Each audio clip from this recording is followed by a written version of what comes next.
Naples once served as the playground for America's elite. Opulent estates, record sales, and a market powered by endless cash defined it. But in 2025, a real estate crisis blew up that belief overnight. Prices tumbled 27%. Deals dried up, and owners watched multi-million-dollar hopes fade as listings lingered without buyers. Even cash, which used to dominate, is leaving. How did one of the nation's most exclusive locales turn into a warning sign? And what forces now threaten future high-end living on Florida's coast? The answers go beyond a routine slowdown. They reveal a reckoning no one anticipated. Naples, Florida. Decades the name carried weight. Exclusivity, wealth, security, palm-lined boulevards, private golf clubs, and beachfront mansions that fetch record sums.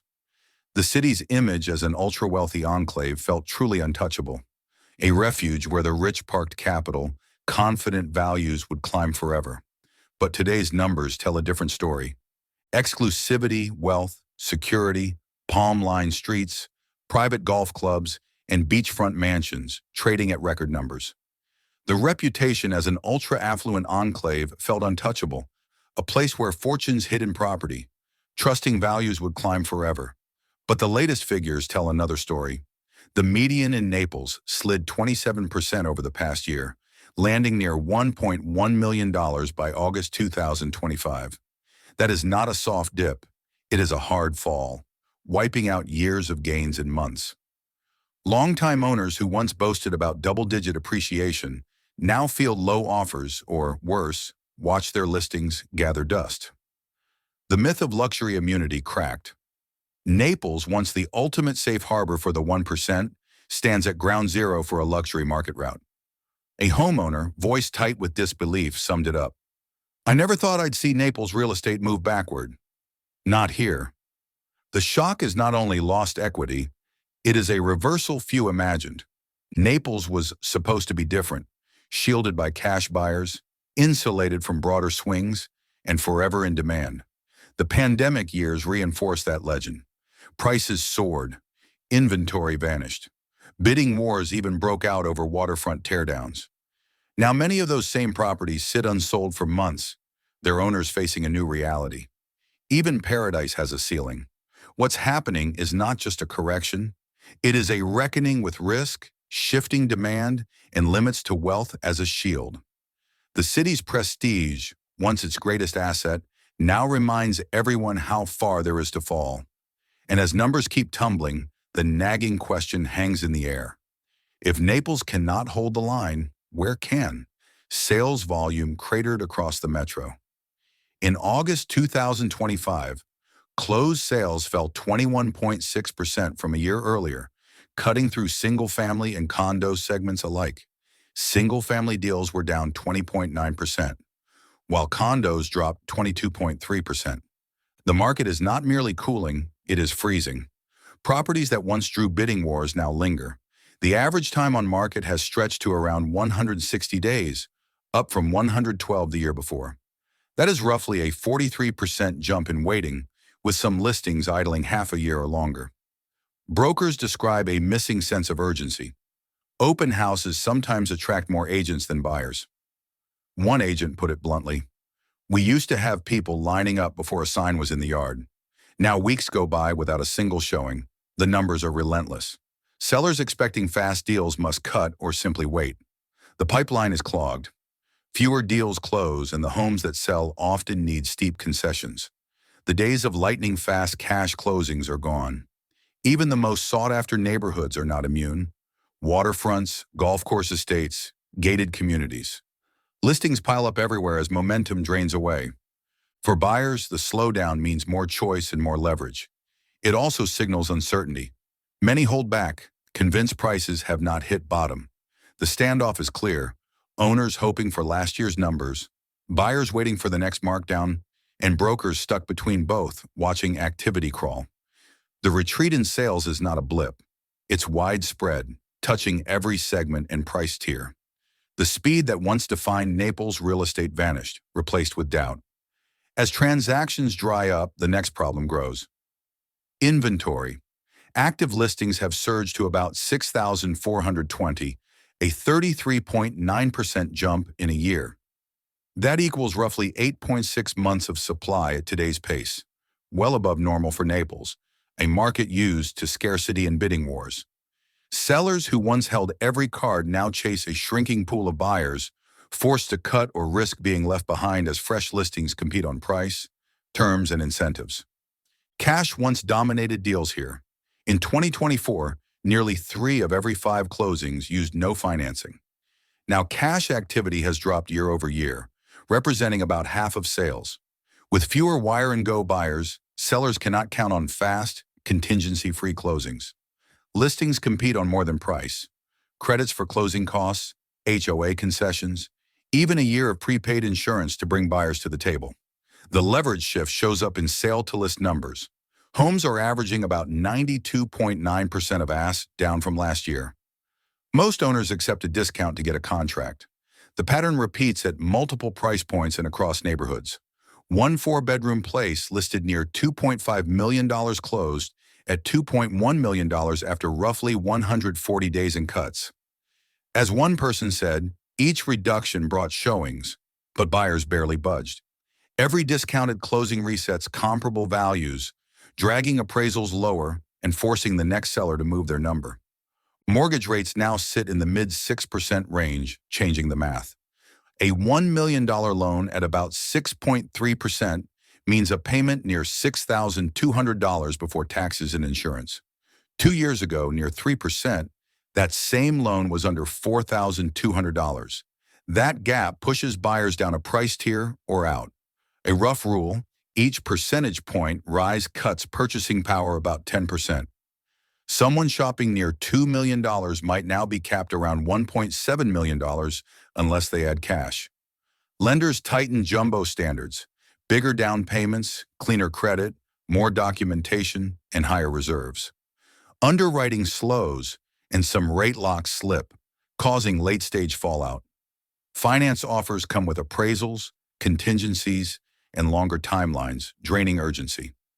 Homes that once moved in days can sit for months while buyers rework budgets and compare total carrying costs, including HOA fees and current insurance.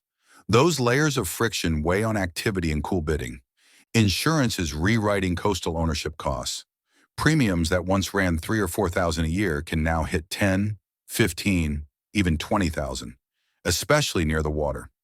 In Collier County, average premiums have pushed past about $5,600 before flood coverage. Major carriers reduced exposure or left, pushing owners toward the state-backed option in a smaller private market. Private policies that remain often require new roofs, wind mitigation, higher deductibles, and clean inspections. Older roofs can trigger non-renewals. Condos face sharper pain. Master policies jumped, leading to special assessments and higher dues. Buyers and sellers study quotes line by line before closing. Deals collapse when premiums arrive higher than expected or coverage cannot be placed. For many homes, the monthly nut for taxes, insurance, and HOA can approach $4,000, not counting a mortgage. Faced with this math, sellers cut price or offer insurance credits to keep buyers engaged. Flood risk is no longer a side note on this coast. Recent storms left scars across the region, and models now show many properties facing meaningful exposure over the next 30 years. Insurers and reinsurers price that into every policy, lifting premiums each season. Even homes outside the highest risk zones feel it. 1 inch of water can cause major damage, and many flood claims come from outside designated high-risk areas. Buyers see the numbers and recalculate. Some step back, waiting for clarity or deeper cuts. That pressure weighs on demand. Sellers respond by trimming asks or offering to cover a year of premiums to hold deals together. The insurance question is not a detail. It is the base layer of a harsher reality. Owning near the water now brings costs rising faster than comfort. In practice, the decision narrows to one line. How much risk can you afford to carry? Amid the broader slump, a few ultra-high-end projects still press ahead. Entry prices sit in the 8-figure range, and some top units reach sky-high asks. These are not typical homes. They are status assets for buyers who ignore rates and insurance. Many arrive by private jet, sign contracts over lunch, and wire deposits from overseas accounts. For this slice of the market, real estate is a statement and a capital park. Marketing is global. Private spas, concierge services, marina berths, and kitchens built for a chef. The pitch is exclusivity, limited inventory, never to be repeated. It is a world apart from price cuts and cookies at weekend open houses inland. Yet even here, real closings are thin and slow, and details are often quiet. Inquiries skew international and sometimes never convert. The ultra-luxury tier is insulated by scarcity and global wealth. But it is a sideshow. Splashy headlines do. Contagion across Southwest Florida is measurable. A nearby city now ranks among the nation's weakest housing markets, with a notable share of owners owing more than their homes could fetch. That kind of headline rattles confidence beyond local lines. The county that includes Naples shows steep price declines on national lists, a ranking that would have seemed unthinkable 2 years ago. Maps tell the broader story. Median prices roll over, listings stack up, and weekend traffic fades from open houses. From riverfront suburbs to coastal corridors and up the shoreline, the pattern repeats: rising inventory, falling sales, and a sense that old rules no longer apply. The effect compounds. Every price cut resets comps in the next town. Every slow sale drags averages, and the loop continues. Owners who bought near the top feel real fear. Some reduce price more than once. Others consider renting or waiting. The psychology spreads. Behind the numbers are real households. A couple who bought a 4-bedroom with a pool in 2022 for around $2.3 million now hears guidance to expect offers near $1.7 million if any arrive. They trimmed the ask twice and shaved more last week. The listing still feels invisible. They plan to stay a decade. Now they simply want out. The pain is not limited to recent buyers. Longtime owners who counted on appreciation to fund the next move feel stuck. Some cannot sell without taking a loss. Others worry about another hurricane season or the next jump in premiums. What began as a housing story bleeds into the local economy. Cafes near the main shopping streets remember winters when seasonal visitors filled every table from morning to night. Foot traffic is off by a third this year, one person said. Hours are cut, staff trimmed, and discounts offered to locals. Seasonal demand, once the lifeblood of winter, has thinned. Visitors from colder states who arrive like clockwork each November are skipping trips. Agents report empty rental calendars and high-end condos sitting dark through peak months. Marinas show idle slips. Boutiques carry unsold inventory. Service providers from landscapers to cleaning crews lose contracts as owners cut costs or delay visits. For those who remain, uncertainty is the new normal. Households debate holding out for a rebound versus taking a painful cut. Small businesses brace for a slow summer, unsure if next season brings relief or more empty seats. The old promise of a worry-free coastal refuge has faded. What remains is a city learning that even paradise has limits. A popular talking point among professionals is rebalancing. It frames the downturn as a healthy reset after a wild surge. Buyers gain options, sellers adjust, and balance returns. For many, that talking point rings hollow. A drop of more than a quarter in a single year, plus months-long listing times, does not read like a soft landing. Behind the scenes, professionals swap stories about worried clients, contracts blown up by insurance quotes, and owners who cannot relocate without a loss. The public pitch stays upbeat. Be patient, long-term fundamentals remain.